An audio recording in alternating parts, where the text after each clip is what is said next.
Have you ever come out of yet another pointless work meeting and thought, someone get me out of here? That was me in 2010. I was stuck in red tape and endless emails and reply all emails until I walked out of the door, never to return. Stick around to hear how that choice to leave without a safety net, without knowing what was next, turned out to be the best career decision I ever made. Welcome to the Higher Purpose Marketing Strategy Podcast. If you're frustrated by marketing and want to stand out from your competition, this is the show for you. Every week, we're discussing how to build a plan that attracts your best customers and aligns with your values. I'm your host, Ashley Conway, follower of Jesus, CEO of BeWeird Marketing, marketing coach, and copywriter. I promise to defeat the ick, yuck, and struggle bus feelings you may have about marketing with a few good stories and proven advice. So let's have fun and get to work.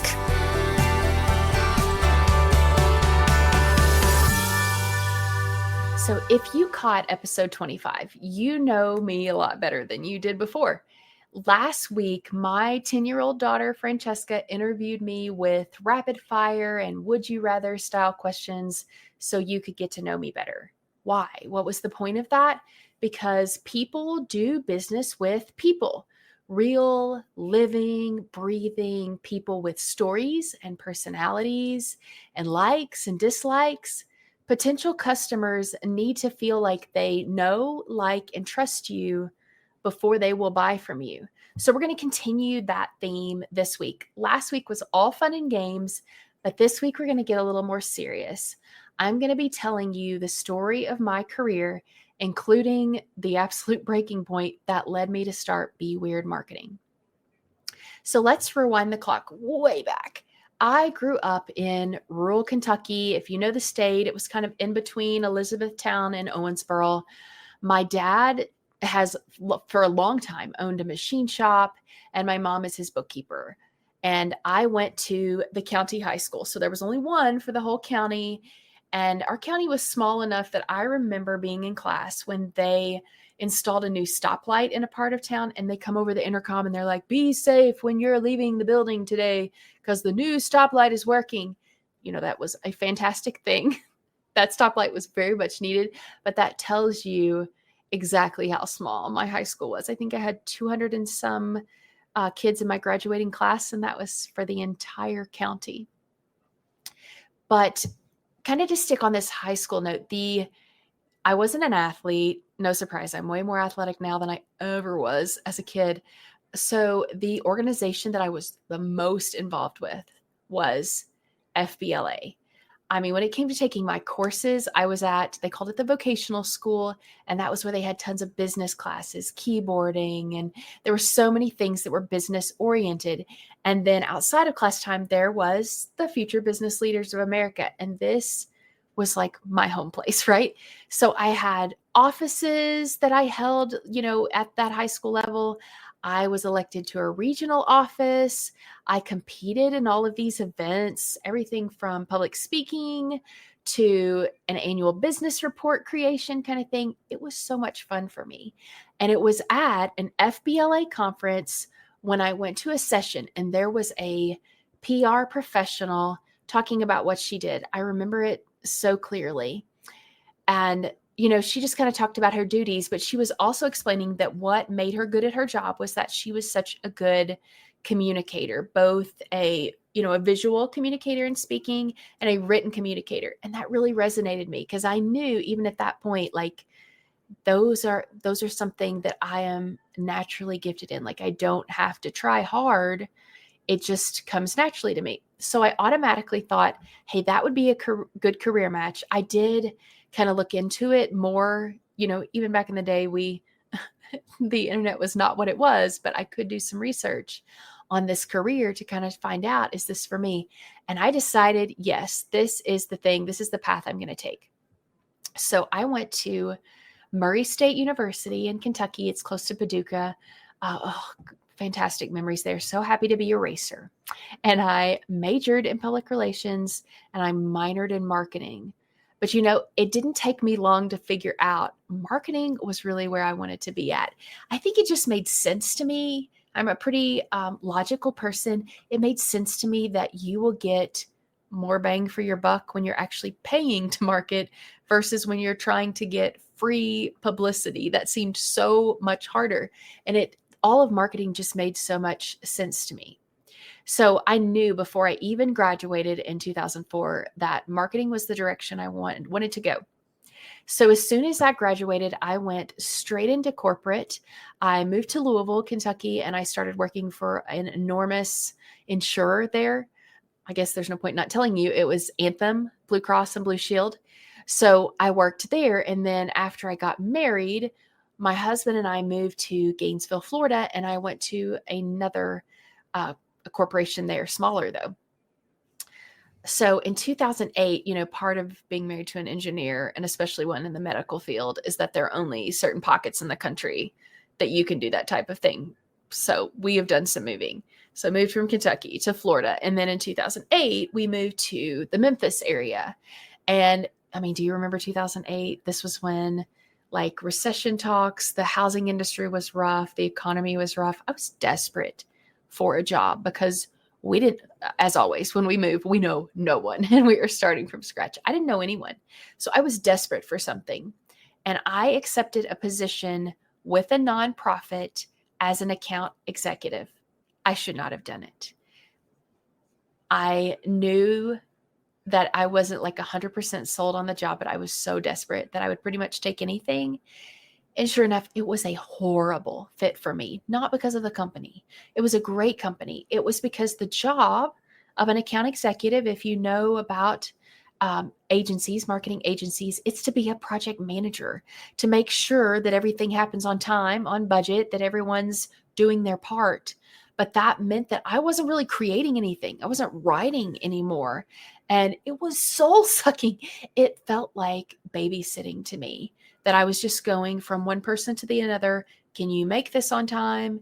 And then going to somebody else. Can you review it? I need you to review it. You're behind schedule, whatever it was. It felt like babysitting to me. And that's just not what I ever wanted to be. But that's the way that department was run. So there was no other option. And as I continued to be there, time moves on and it just kept getting worse and worse for me. I had the Sunday scaries, if you've heard of those, where every Sunday night I would get just really kind of depressed and just dreading the week, knowing I had to do it again. I had to do it again for 5 more days. And I had to try to rally myself every time. And it was so much red tape to get anything done. So many people had to bless everything to get a project out the door.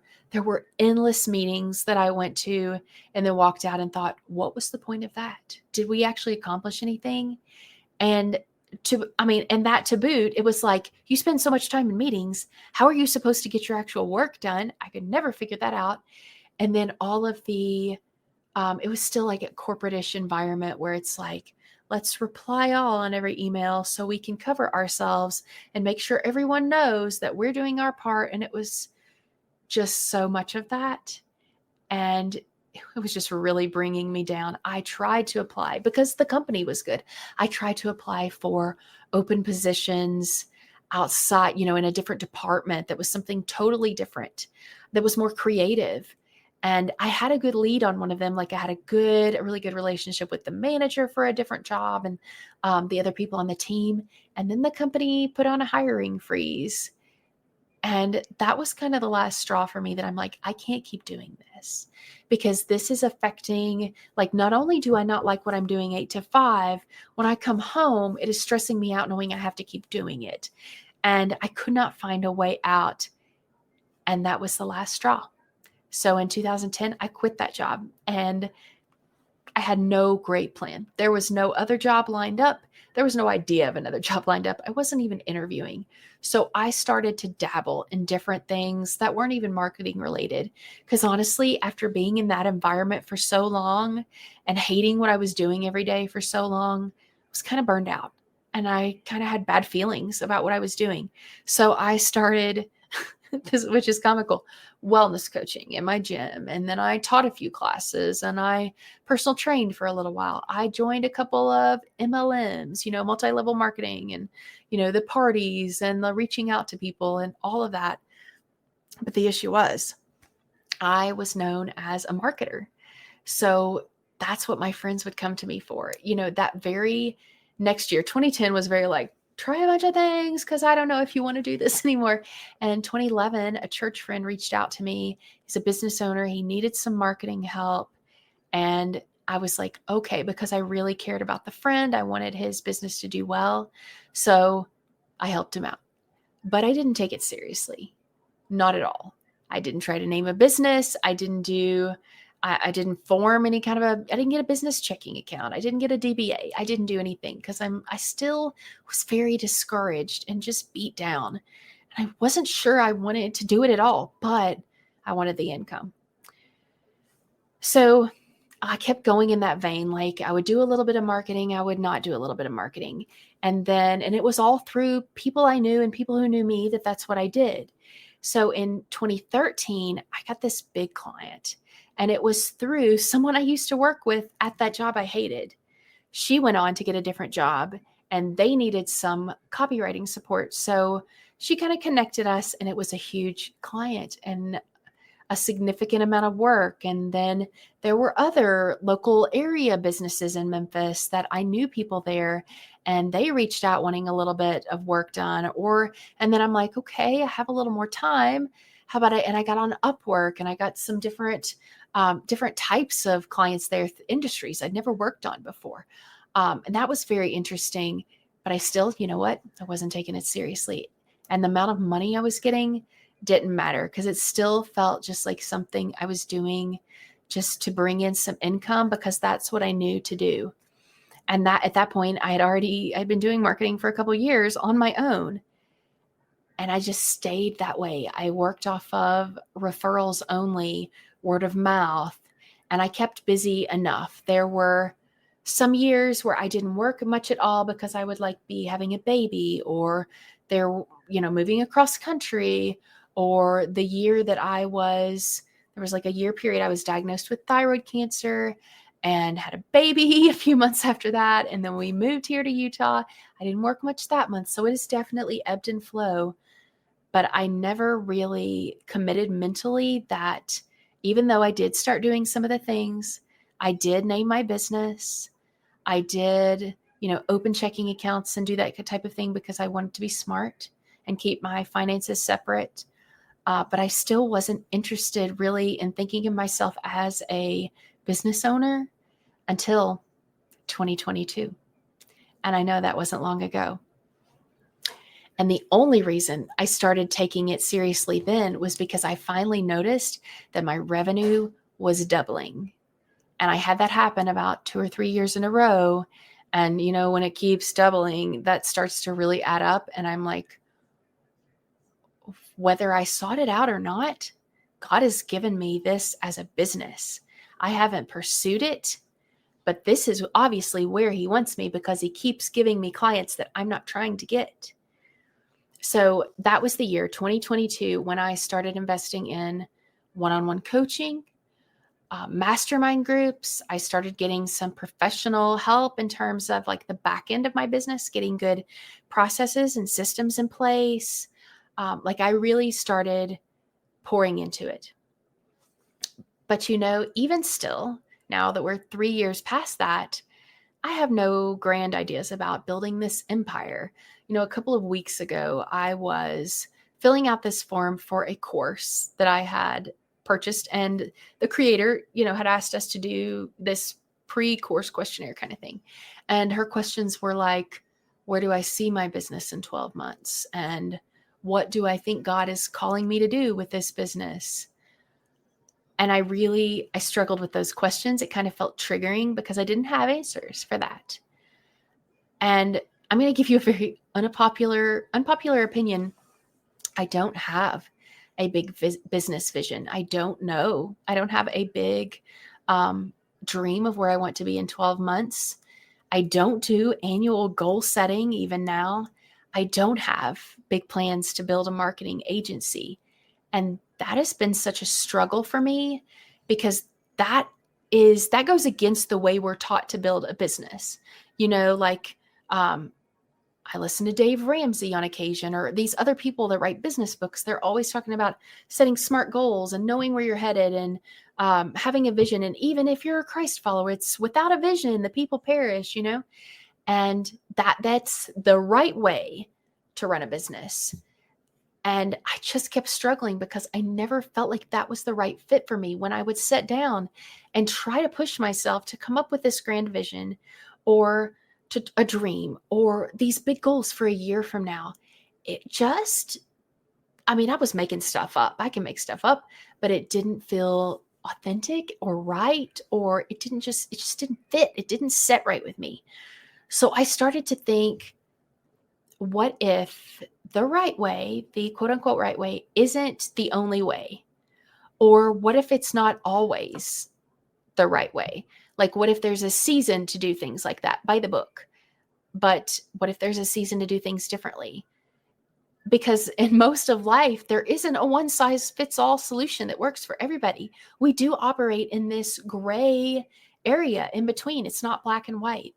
And because of the way I'm wired, which is very type A, I do have workaholic tendencies. I am somewhat easily overwhelmed. It is much healthier for me not to do those things, not to create this big vision. And let me tell you, I will run after it so hard. I will shove open doors kind of thing. I will beat them down. And that's not healthy for me. It's much more healthy for me to ask God just for a vision for this season, just the one in front of me, the short period of time in front of me. What's the focus for my business? Because it is growing. It's not the same business it was in 2011 when I started it. And it's not the same business it was in 2022 when I started to get serious about it and started to invest in coaching and started to really formalize this and to move beyond referrals and word of mouth and to really get out there and try to help more of you, which is the goal. That's the goal. I don't have a big, hairy, audacious goal. That's it. I just want to help more of you. So it's healthier for me to ask God, what is the vision just for this season? To ask, what's the right next thing, the right next step for this business? And to put my focus on that, just the next right thing or the next obedient thing, however you want to look at it. It is healthier for me to operate out of that than to create a grand vision and to plow everything in my path to get to it. I know that's what everybody says, all the business experts, and to hustle and to strive and to go get your due. I can't operate like that. So if you were looking for permission to question the popular way or the conventional way or the expert way or your industry's way of running your business or thinking about your business, this is your sign. And that's my encouragement for this week. So until next time, stay weird. Thanks for listening to today's show. For all things podcast, including transcripts, extra resources, and a place to submit questions for the show, visit higherpurposemarketingstrategy.com. I'd also love for you to do me 2 quick favors. 1, leave a review on Apple Podcasts, and 2, share this episode with your colleagues. And that's a wrap. Meet you back here next week.